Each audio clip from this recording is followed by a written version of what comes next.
Peace and love.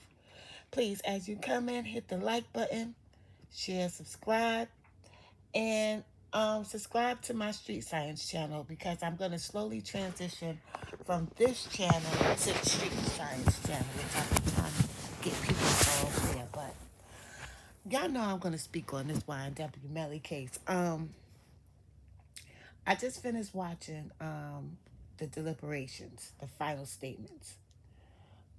But from the very beginning, I've been telling y'all that I believe that Melly killed his friends. Now, the main thing that made me believe that he killed his friends was his demeanor and his lack of um, sympathy or empathy, or he didn't seem to be grieving to me um, at all. At all. I didn't see any signs of him grieving. Now, people may say that their behavior or their actions have no bearing on them, but it does. Just the same way that we watch for reaction, that's a normal human trait. People watch for reactions. These guys have given no reactions, okay? Um,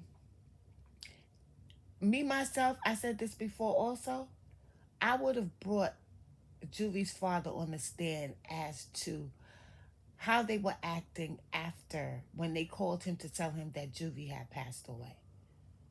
These are very valuable factors in a murder case because if you see like Melendez, the Mendez brothers, whatever their name was, all of these big cases where the children killed their parents for insurance money or stuff like that, the way that they acted surrounding the death of that person or surrounding a husband missing his wife or a wife missing her husband, their behaviors count for something.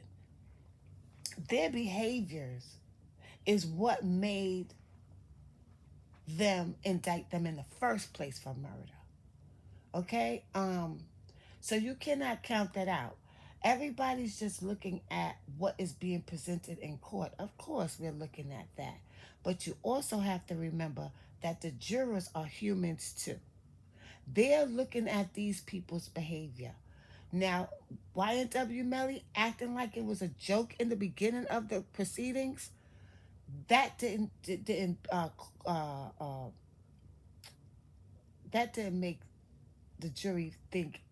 Let me rephrase this. That didn't help his case. That made his case worse.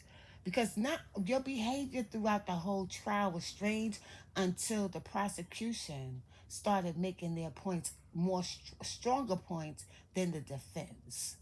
Um, there were so many factors, but in my heart, I knew that the case was over when they brought the forensics team up there and the ballistics teams to show that those bullets couldn't have came from outside of the car. I knew it was over then.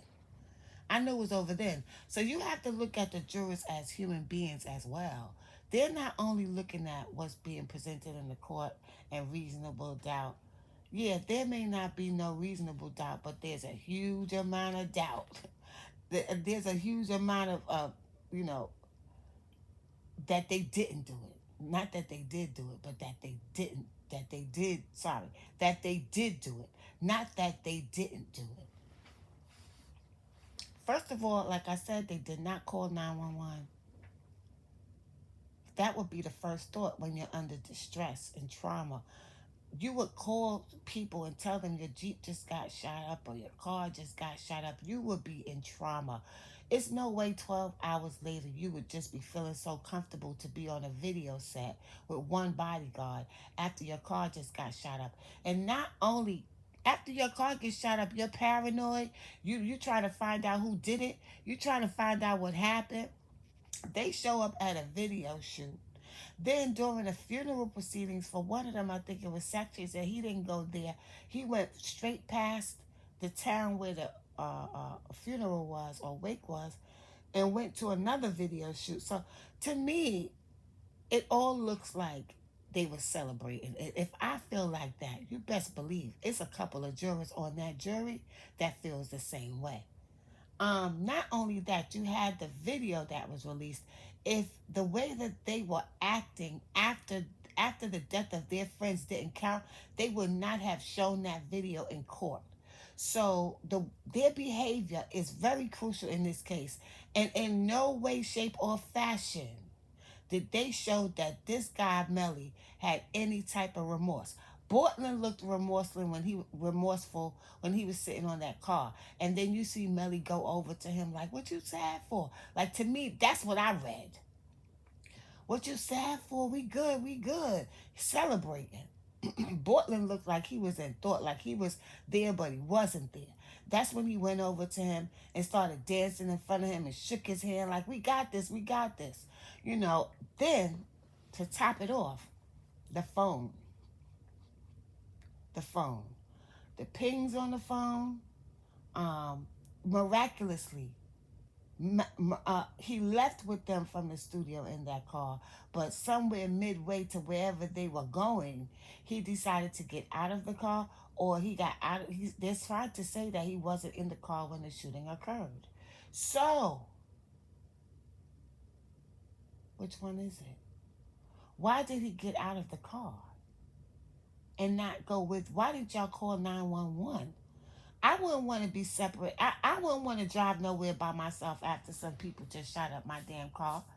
They was following me. I would be paranoid. I would be paranoid. And I definitely wouldn't be at a video shoot with only one bodyguard.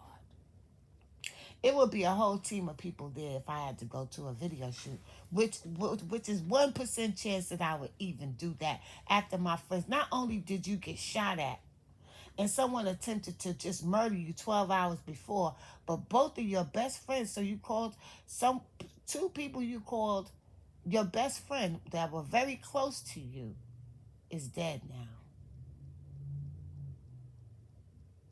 Now I know he's a little weirdo, but this guy, I think in his head, he felt that he could get away with that. That's why he was so comfortable in the beginning of the trial. Because I don't think he lives too much in reality.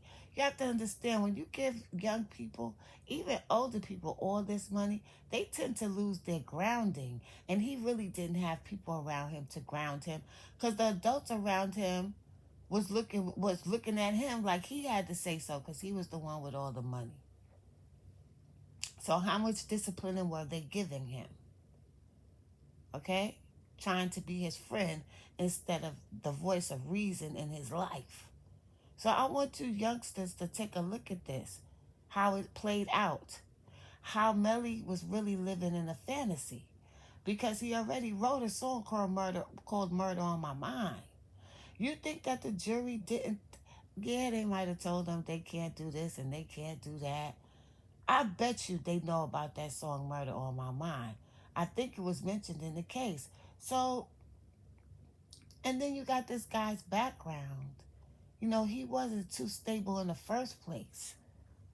So I don't think that he really was rational enough to deal with the problem he may have been having with his friends, which I think the problem was that when Melly started blowing up, he was acting like it was all about him, which I know he had his precious, but it is said that Sack Chaser is the one that was giving him the swag, that was telling him how to move and present himself, like kind of his manager, but really coaching him a lot, okay? And even told him to switch his flow. So, you know, um, I don't think he's gonna. If I was on a jury, I'm thinking if I was on a jury, I would think that Melly killed his friends, and I would say he was guilty. There was only four people in that car. What, if something magical happened? They already said that Bortland couldn't have done it. There's no way that his arm could have reached an angle where he could have done it. So even if they're trying to say and place the blame on Bortland, it still doesn't negate the fact that they was riding around with those two bodies for a whole hour. The location of where he texted from was the location where he texted for someone to come and pick him up, which was Fredo Bay, allegedly, was at the location where they got shot, or near the location. And they didn't have no explanation for why Melly got out of the car. If he had valid explanations, there would not be all this lies surrounding these guys' testimony and the story that they're trying to give to the jury and the people. The story is all fucked up. It's too many holes in this story. There's too many lies. And if you're innocent and your friends got killed, you wouldn't lie. You wouldn't be telling all these lies. You would be trying to at least get some type of justice for your friends or for the people against the people who just tried to kill you. Cause you can't take it to the street because it's too public to take it to the streets.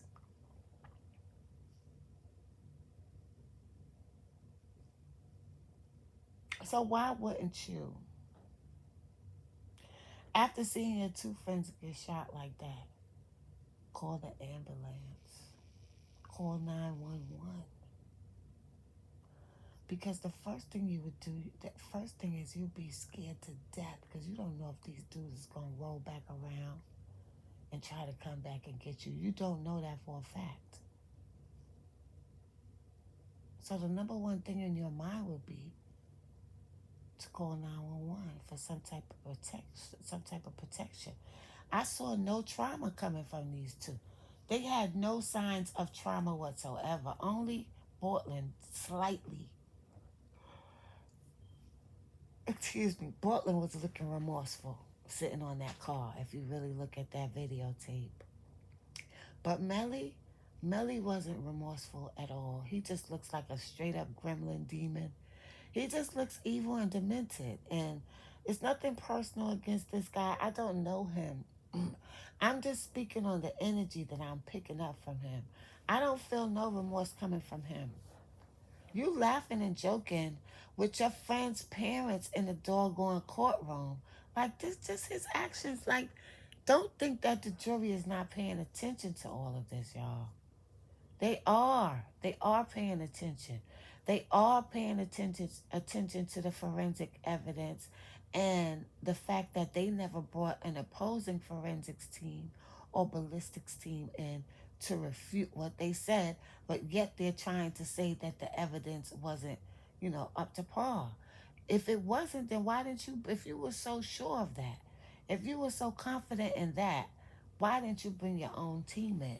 Like everybody is saying, they didn't bring their own team in because they might have agreed with the prosecution that the bullets did not come from out, the bullets that killed them did not come from outside of the car, that they were shot at close range, which science proves by the blood. There was no blood with some shots that was proven to be at close range, and there was no blood. So there's no explanation of there's nothing that they can really say. Their closing statement, the defense's closing statement, was weak as hell. It was weak. It was like they were just trying to negate the fact that the phone was Melly's phone and that those shots didn't come out. Basically, that his client was a liar. He was lying. That the little young boy they brought up there to testify and collaborate, I mean, corroborate everything that they said in their test, in their while they was trying, I mean, to convince the jury that Millie wasn't guilty. They brought him in to corroborate everything that he said miraculously in about half an hour, 20 minutes. He just totally solidified everything that they said. No, that's no, it doesn't work that way. People are not stupid and slow. Like, you cannot sleep on these people. They do this for a living. They know that that boy was lying up there. And I knew that the first witness, he was singing like a bird, but he wasn't singing like Mariah Carey, but he didn't know that he was singing like Mariah Carey. They brought him up there for a reason. He thought he wasn't saying anything, but he said enough. So I believe that they're gonna find him guilty. But if he gets off, he better leave that town because ain't nobody playing with that boy.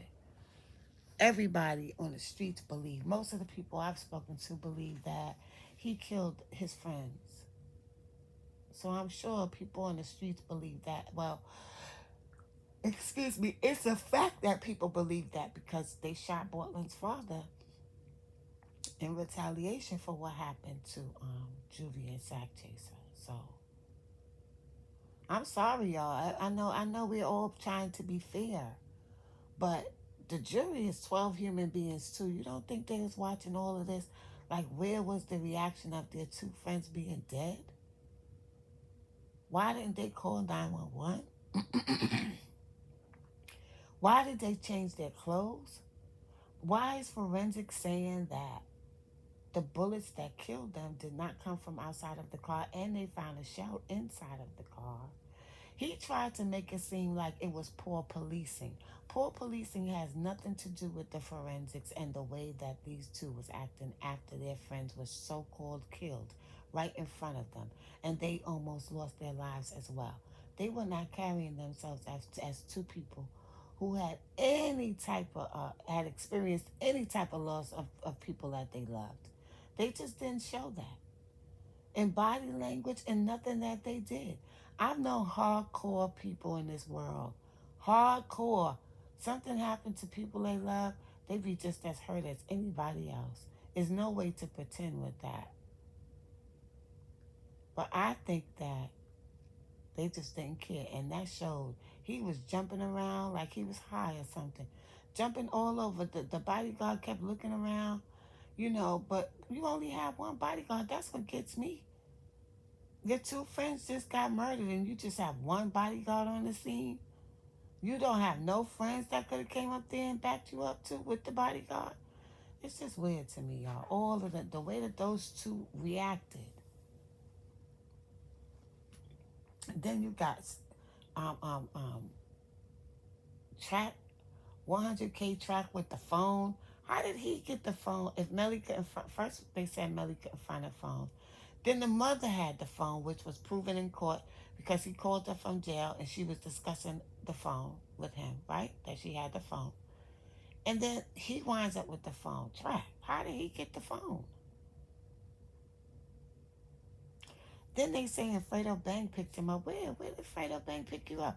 They saying that when they tracked 100K Track's phone, that he was on the scene of the murders as well. So why isn't he being questioned? Or is he next to be questioned? I don't know, but in another trial, I don't know. But I find it very strange that they let Fredo Bang and 100K Track get away with not testifying in this case. Because if they were normal people and they were subpoenaed to testify, they would have to testify. And they were saying that Fredo was subpoenaed to testify, and he didn't.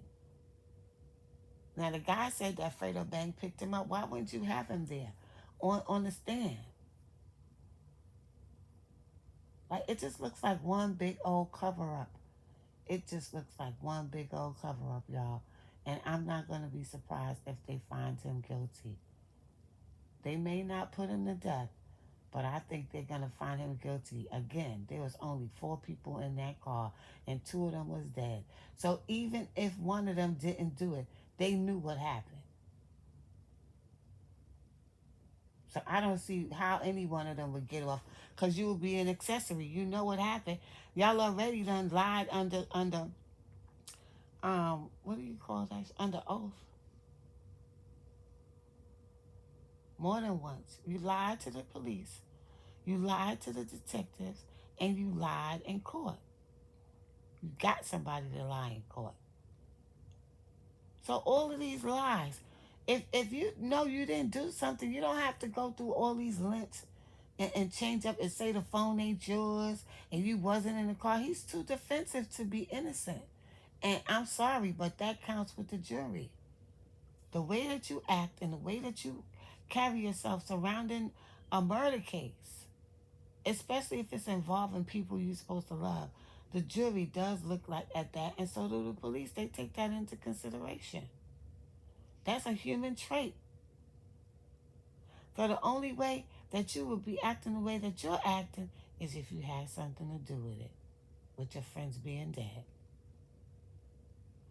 But anyway, guys, I have to take my behind to bed. I'm so tired.